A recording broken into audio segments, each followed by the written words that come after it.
We believe that raw food is the most species-appropriate diet for your cat, and we wanted to talk about why.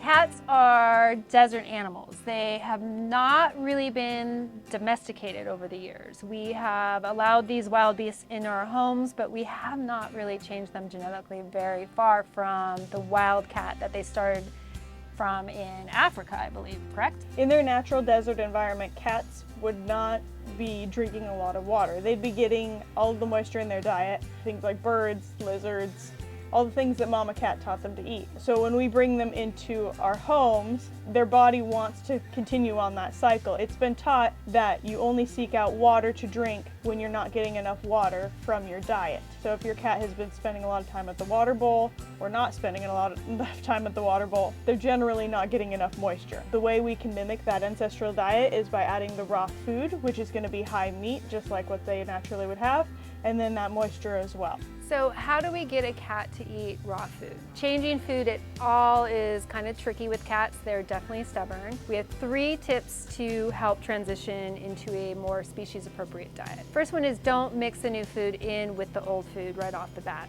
That's gonna confuse the cat, they're not gonna like it, and you're gonna give up. Basically, put a little bit of that new food near the old food. They're getting used to the smells, they're getting used to basically the idea that something might be interesting over there. This might take some time. Cats are on their time schedule, not on our time schedule, so don't give up. Second way to do it is also play with the food. Freeze dried's a great way to kind of toss the food around, let that prey drive basically kick in. Let them get this idea that once they pounce on something and they get that taste of it, that might be something they want to eat.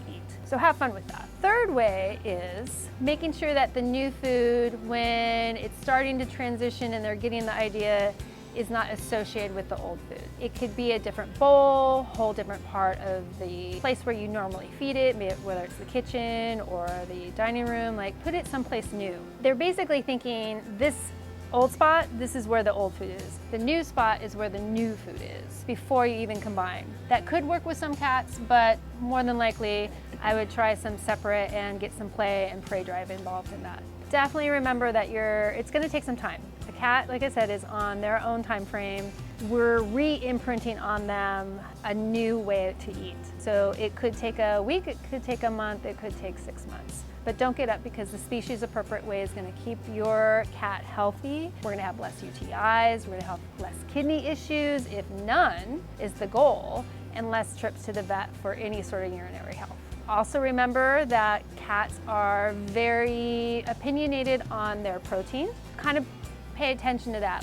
Some cats aren't going to like fish, so let's not try a new raw fish. Beef can be a little tricky. Some will love it, some won't. You've got to figure out what your cat's preference on protein is. The other one that kind of plays into it is the texture. Some cats like a shred, some likes a pate. So trying to figure out which brand of raw food is going to fit into that texture category. The third and final is the temperature. Basically think a dead mouse, kind of gross, but at least get it up to a warm room temperature. So if you're sitting something just out of the fridge that's raw, they probably aren't going to go for it. It's too cold. Give it some time to sit on a counter before you even offer it to your cat to get it to that room temp. Then be patient and try all those other tricks. If they're being really picky, another option you can do is take your raw food and put it in a bag and put that in some warm water. Not hot water, because you don't want to cook it, but just slightly warm, and that will help elevate that temperature to the mouse body temperature that we were talking about, and that can help entice them to eat it. If you have any other questions about how to transition your cat to raw food, or what's the most appropriate diet for your individual cat, come on in store and we'll help you out, and we can find something that's going to work.